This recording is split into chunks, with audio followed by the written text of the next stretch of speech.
சரி, கேள்வி பதில்ல முதல் கேள்வி.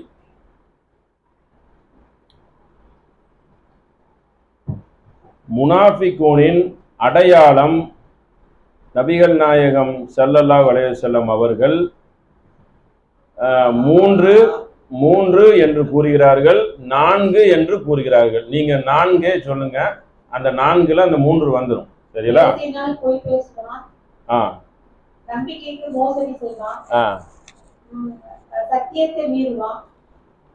சத்தியத்தை மீறுவான், அது வராது. 2 ஓகே. பேசினால் பொய்யை பேசுவான். சரிங்களா? அடுத்து என்ன சொன்னீங்க? வாக்களித்தால் மாறு செய்வான், மீறுவான், அந்த மாதிரி. அடுத்து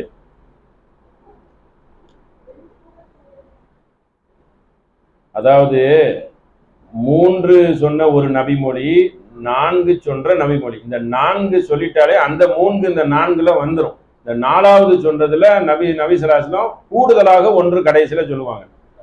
இப்ப நீங்க 2 சொன்னீங்களா? 3 சொல்லுங்க. பேசினால் வகத்தப, அவன் பேசினால் பொய்யே பேசுவான்.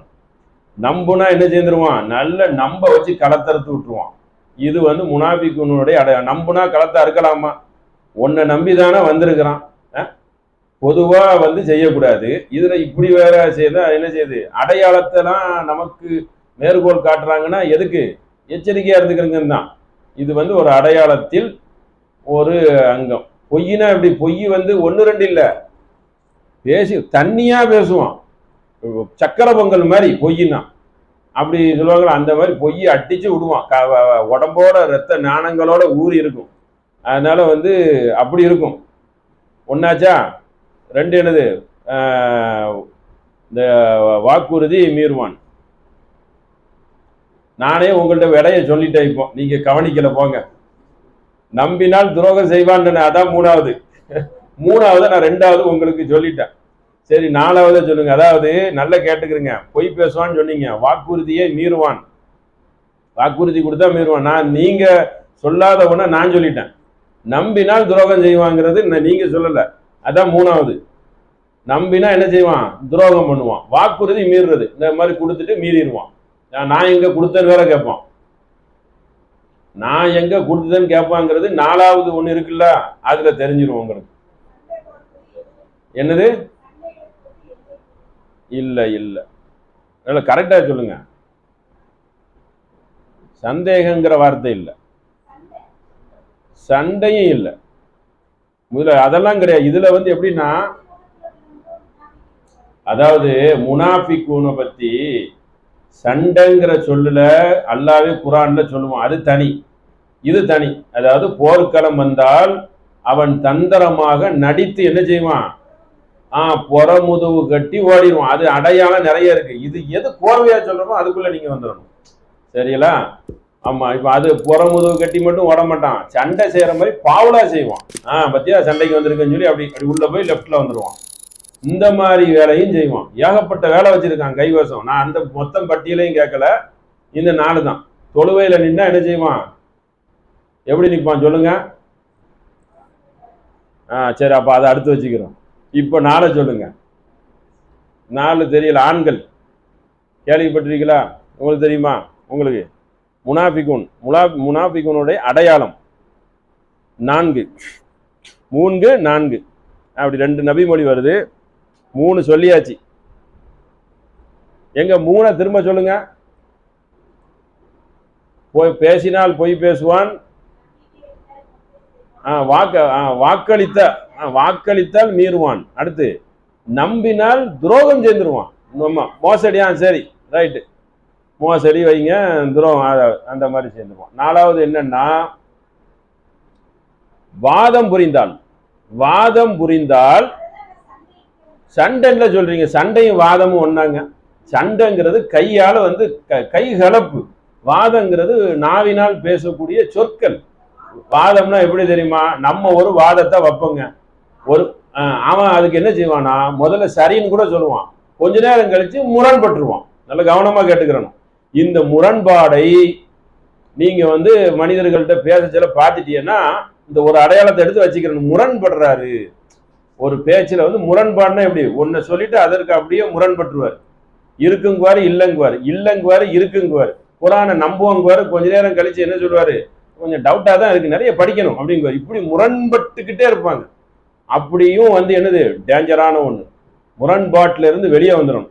முரண்பாடுனா நான் உதாரணத்துக்கு சொல்லி காட்டுறேன்.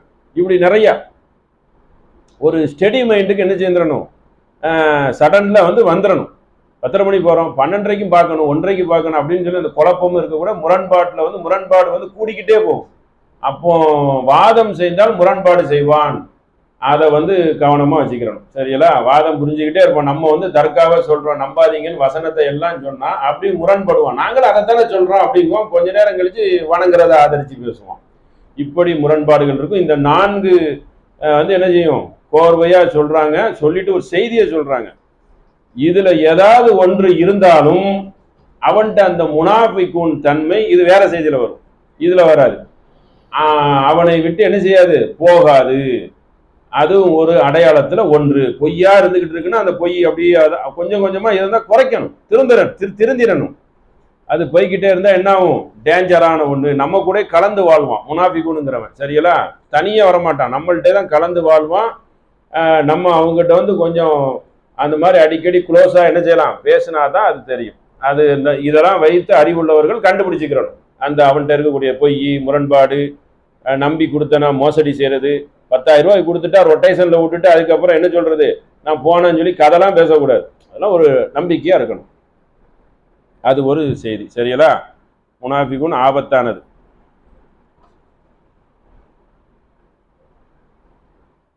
அடுத்து,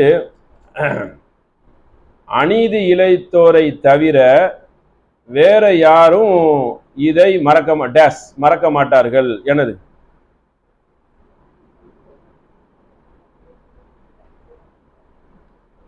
அநீதி இழைத்தவரை தவிர இதை மறக்க மாட்டார்கள். எதை மறக்க மாட்டார்கள்?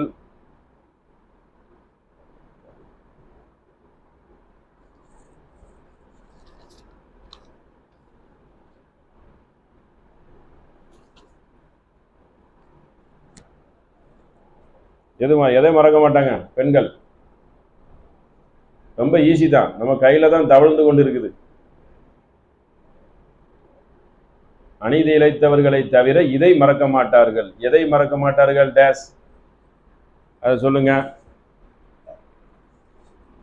அல்லாவின் ஆயத் வசனம் படித்துவிட்டு அநீதி இழைத்தவர்களை தவிர வேற யாரும் மறக்க மாட்டார்கள் அப்படின்னு அல்லாஹ் என்ன செய்யறான்? 29வது சூரா 49வது வசனத்துல அதை கூறுகிறான். அதாவது குர்ஆனை நல்லா படிச்சுட்டு நல்லா ஓதிட்டு அதுக்கப்புறம் என்ன செஞ்சிடக்கூடாது, அதை மறந்துட்டோன்னா நம்ம அதை புறக்கணிக்கிறோங்கிற அர்த்தத்துல வந்துடும். அலட்சியப்படுத்திட்டோன்னு அர்த்தம். நல்லா ஓதியாச்சு, பிஸ்னஸ்லேயே மூழ்கி இருக்கிறாங்க, துட்ட பார்த்ததும் குர்ஆன்கிட்டே வரலன்னா எவ்வளோ கஷ்டப்பட்டு எவ்வளோ விரும்பி அதை படித்து அதை அப்புறம் அவாய்டு பண்ணிட்டு போறியா? அல்லாஹ்வுடைய வசனம் சந்தர்ப்பத்துக்காக படிச்சியா? படிச்சுட்டு அதுக்கப்புறம் ஒரு வேற நிலையை அடைய சில வந்து இருக்குது. அது அநீதி இழைத்தவன். வசனம் டோட்டலாக மறந்துடுவான். அப்புறம் அது ஒரு ஆபத்தான ஒரு விளையாட்டு.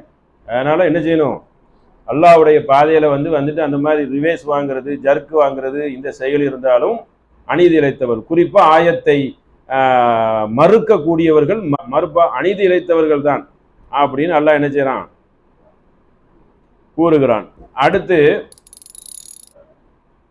அடுத்து ஒரு கேள்வி என்னன்னா, நீங்கள் உறவாடுவதற்கு நபி ஸல்லல்லாஹு அலைஹி வஸல்லம் சொல்றாங்க, நீங்கள் உறவாடுவதற்கு உங்களுக்கு தகுதி வாய்ந்தவர்கள் யார்? தாய். எத்தனை தடவை சொல்றாங்க? தந்தை அப்படிங்கிறாங்க. அப்போ தகுதியானவர்கள் யாரு என்று கேட்கச்சுல தாய்ங்கிறாங்க. அப்போ அவங்க ஒரு அறியாமையாக புத்தி குறைவாக கூட இருப்பாங்க. நம்ம அதெல்லாம் பெருந்தன்மையா எடுத்துக்கிட்டு என்ன செய்யணும், தாயோட உறவாடிடணும். அவங்க இந்த கரண்ட் பொசிஷன்லாம் நிறைய தெரியாதுல்ல, ஒரு ஃபோனை கொடுத்து யூஸ் பண்ண தெரியாது. நிறைய பேர் என்ன செய்கிறாங்க, பழமையானவங்க, இப்போ உள்ளவங்க இல்லை. அப்போனா அவங்க மேலே ஒரு கோபப்படுறது, இது தெரியாது அப்படிலாம் அவங்களுக்கு தெரியாது. அப்போ இதெல்லாம் பிள்ளையாகவும் உறவாடுவதற்கு உனக்கு தகுதியானவங்கன்னு 3 தடவை சொன்னதுக்கு அப்புறம் என்ன செய்யணும், அதெல்லாம் நம்ம பெருசுப்படுத்தக்கூடாது. எப்படி உலகத்துல இந்த போனு கம்ப்யூட்டர்லாம் இருக்கச்சுல எப்படி பழகுவோமோ அந்த மாதிரி நினைச்சுக்கிட்டு அவங்கள்ட்ட பழகிக்கிறணும். அவங்களுக்கு அது தெரியாது. சீனு கூட சொல்லக்கூடாதுன்னா அப்ப இதெல்லாம் வக்கேஜ்ல வந்து உனக்கு அது தெரியல, இது தெரியல, நீ சுத்த வேஸ்ட் அப்படிங்கிற ஒரு சொல்ற தன்மை வந்துலாம் அலட்சியப்படுத்துறது, புறக்கணிக்கிறது, அப்படியெல்லாம் வந்து மாபாதக செயல். ரொம்ப கண்டிக்கிறாங்க. அதனால கவனமா இருக்கணும். 4வது இடத்துல தான் என்ன செய்றாங்க, தந்தைக்கு அடுத்து சொல்றாங்க. அதே போல ஒரு சகாபி வந்து போர்க்களத்துக்கு வருவாங்க. நபிகள் நாயகம் கேட்பாங்க, டேஸ் என்ன கேட்பாங்க சொல்லுங்க பார்ப்போம். ஒருத்தர் போர்க்களத்துக்கு வராங்க, உயிரை கொடுக்க, போர்னா சண்டை, சண்டைக்கு வர்றாங்க உயிரே கொடுக்கறதுக்கு. மாஷா அல்லாஹ், உங்களுக்கு பெற்ற தாய் இருக்கா கேட்டதோ, ஆமா இருக்காங்கன்னு சொன்னது. அப்போ அதை போய் பராமரிங்க, அவங்கள பாருங்கன்றாங்க. அப்போ ஒரு எதோட கம்பேர் பண்ண தானே செய்யறாங்க, அதுல ஒரு மேற்கோள் வந்துருது, ஒரு காரணத்தை காட்டி சொல்றாங்க. உயிரை கொடுக்க வர்றதை காட்டி போய் பாருங்க. வயதான ஒன்னதுக்கு முடியலைன்னா கண்டிப்பாக என்ன நல்ல திறகாற்றமா இருந்தாங்கன்னா அது ஒரு தனி இது, அவங்களே அவங்க கொஞ்சம் பார்த்துக்கிடுவாங்க. முடியலைன்னு சொன்னா போட்டுட்டு ஓடிடுவாங்கல்ல, அப்படித்தானே பாக்குறாங்க. அப்படி போயிடக்கூடாது. அந்த டயத்துல தான் களம் இறங்கி என்ன செய்யணும், அவங்களுக்கு ஒரு அதே ஒரு தின தேவை இருக்கும். தானா நடக்கச்சில எதுக்கு தேவை, நம்ம கூட சின்ன பிள்ளையில உளுந்து எந்திரிக்கச்சில வச்சு கொஞ்சுவாங்க, பெரிய பிள்ளையானதும் போயிடுவோம், விட்டா போதுன்னு ஓடிடுறோம். அதே மாதிரி அவங்க ஒரு வயசான காலம் வரச்சில என்ன செய்யணும், அவங்க மேல ரொம்ப அன்பு செலுத்தணும். அல்ல நம்மளே என்ன செய்ய மாட்டான், கைவிட மாட்டான். அந்த பிரதிபலன் நம்மளும் அடைவோம். அதுக்கும் தாயை சொல்றாங்க. இது ஒரு நிறைய செய்தி போகும். அடுத்து நீங்கள் வந்து அந்த வட்டி விஷயமா அதை சொல்லிடுறேன், சரிங்களா? நீங்கள் வட்டியை விட்டு இல்லம் தஃஅலு ஃபஅதுனு, நீங்கள் இதை விட்டு ஒதுங்கி கொள்ளாவிட்டால் நீங்கள் தயாராகி கொள்ளுங்கள். எதுக்கு தயாராகி கொள்ளணும்? பெண்கள் எப்படி அல்லாஹ்கிட்ட என்ன செய்யணும்? போர் பிரகடனத்துக்கு என்ன செய்யுங்க, பி ஹர்பி மினல்லாஹி வ ரசூலிஹி, போர் பிரகடனத்துக்கு தயாராகி கொள்ளுங்கள் டேஸ் சொல்லிட்டாங்க. அந்த மாதிரி அப்போ வட்டியை விட்டு ஒதுங்கிருங்க.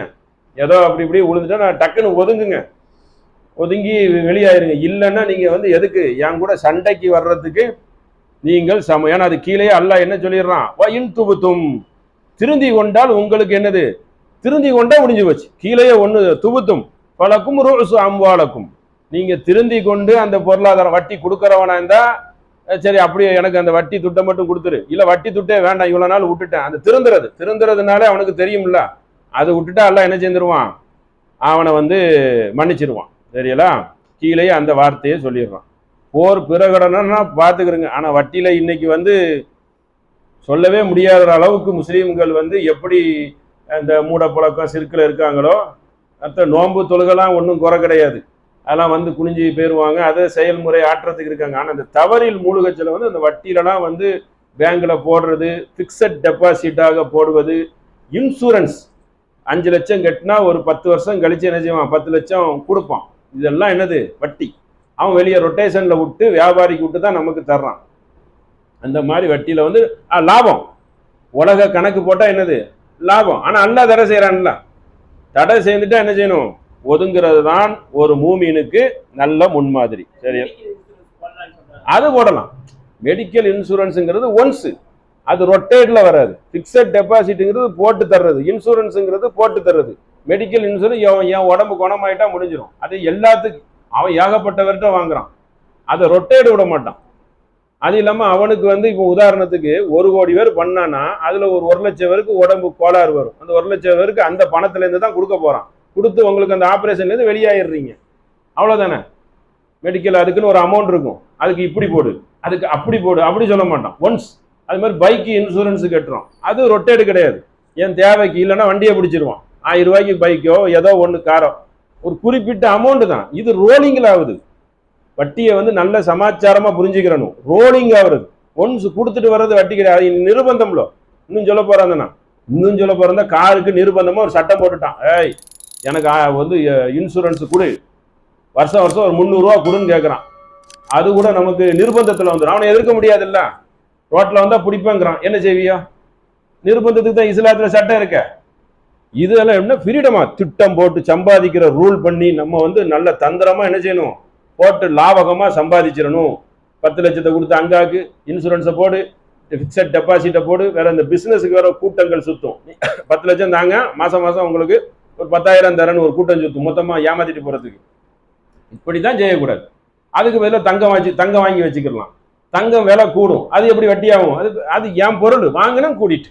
இப்படி வட்டியையும் வியாபாரத்தையும் நமக்கு தேவையானதையும் அழகா பிரிச்சு பார்த்துக்கிறோம். சரிங்களா? அப்போ அது கிடையாது. மெடிக்கல் இது சேர்ந்து கொள்ளலாம், வாகனத்துக்கு இன்சூரன்ஸ் சேர்ந்து செய்யலாம். பிடிப்பானே, நாடு சட்டம் போட்டு வச்சிருக்கு, அதெல்லாம் கவனம். அது இல்லாமல் அந்த இன்சூரன்ஸ் லாபம் வேற. பைக்கு எல்லாம் ரிப்பேர் ஆயிட்டுனா அதை கொடுத்து என்ன செய்யலாம், பார்த்துக்கலாம்ல.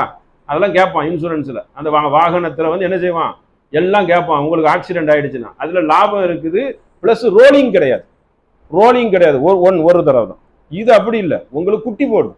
அதனால தானே பெருக்கிறீங்கிறான். வட்டியை பன்மடங்காக பெருக்கிறீர்களே, அல்லாஹ்வுக்கு அஞ்சி கொள்ளுங்கிறான். சரிங்களா? ரெண்டுக்கும் வித்தியாசம் இருக்கு. அடுத்து யமுஹகுல்லா, அதாவது அல்லாஹ் வட்டியை அழிக்கிறான். அப்ப எதை வளர்க்கிறான்? டேஸ் இல்லை, வியாபாரம் நீங்க செய்யுங்க. எதை வளர்க்கிறான்? அதுக்கு அடுத்த வசனம் தான். அதாவது வட்டியே அல்லாஹ் அழிக்கிறான், வியாபாரத்தை பெருக்கிறான். இல்லையா? அந்த மாதிரி இல்லையா? வியாபாரங்கிறது அப்படி சொல்லக்கூடாது, கரெக்டா சொல்லணும்.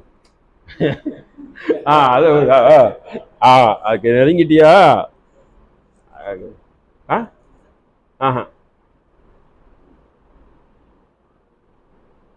யுருபி சதகா, அதாவது தர்மத்தை வளர்க்கிறான்.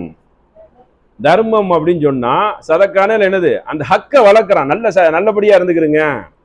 அதாவது சதக்கான நல்லதை வளர்க்கிறான், கெட்டதை அழிக்கிறான். எமுகக்குன்னா அழிக்கிறது. ரீபா, வட்டியை அழிக்கிறேன், எனக்கு கோபம் வரும், கோபம் தானே கருப்பு போர் செய்யணுங்கிறான். சதக்கான தர்மங்களை வளர்க்கிறான். அதாவது நல்ல முகப்பத்தான செய்தியை நான் என்ன செய்யறேன், வளர்க்கிறேன் அப்படின்ட்டு அடுத்து ஒன்று சொல்றான். அதையும் சொல்லுங்க. டேஸ் கடைசியா ஒன்னு சொல்லி முடிப்பான். சின்ன வசனம் தான் இது, ஒரு வசனம், ஒரு வாக்கியத்தில் அமைந்திருக்கிற வசனம். இதெல்லாம் பிரபலியமான வசனம் தான். தர்மத்தை வளர்க்கிறான். சதக்கான என்னது? ஹக்கு.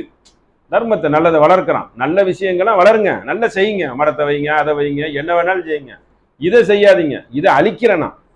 அழிக்கக்கூடிய ஒரு தன்மை. இதுக்கு தானே யூதனை அல்லாஹ் அந்த அளவுக்கு பல சோதனை, அவனுக்கு கோபப்பார்வை வந்ததெல்லாம் இந்த வட்டியில தான். வட்டியை செய்யாதுன்னா செய்வான். அடுத்து என்ன செய்யறான்? வல்லாஹு லா யுஹிப்பு குல்லு கஃபாரின் அசீம். அடுத்த வசனம், அல்லாஹ் நன்றி கெட்ட எந்த பாவிகளையும் என்ன செய்ய மாட்டான், விரும்ப மாட்டான். இந்த ஹிப்புன்னு விரும்ப மாட்டான். என்ன நன்றி கெட்ட செயலு? நான் தான் உனக்கு இந்த உலகத்துல எல்லாத்தையும் ஹலாலாக்கி கொடுத்துருக்கிறேன். நான் ஒரு குறிப்பிட்ட ஒரு பர்பஸை தடை சேர்ந்து அதை விட்டு ஒதுங்கிரு. உனக்கு தான் தாறுமாறா ஹலாலாக்கி இருக்கேன். திங்கிறதுல இருந்து, பிசினஸ்ல இருந்து, தங்கம் வைரம் பால்ட்டினம் வாங்கி வீயி எவ்வளோ அப்படி விரிச்சு விட்டுருக்கான். திறமையும் அல்லாஹ்வுடைய உதவி பொருளாதாரம் இருந்தா யாருனாலும் முன்னேறலாம். அல்லாஹ் நாடுனா யாருக்கு வேணாலும் கொடுக்குற அளவுக்கு வச்சிருக்கோம். மேல் கொண்டு இந்த முசீபத்துல போய் விழுற அப்படிங்கிறது அல்லாஹ் விரும்பல. இதை கடுமையான முறையில் நினைச்சான், கண்டி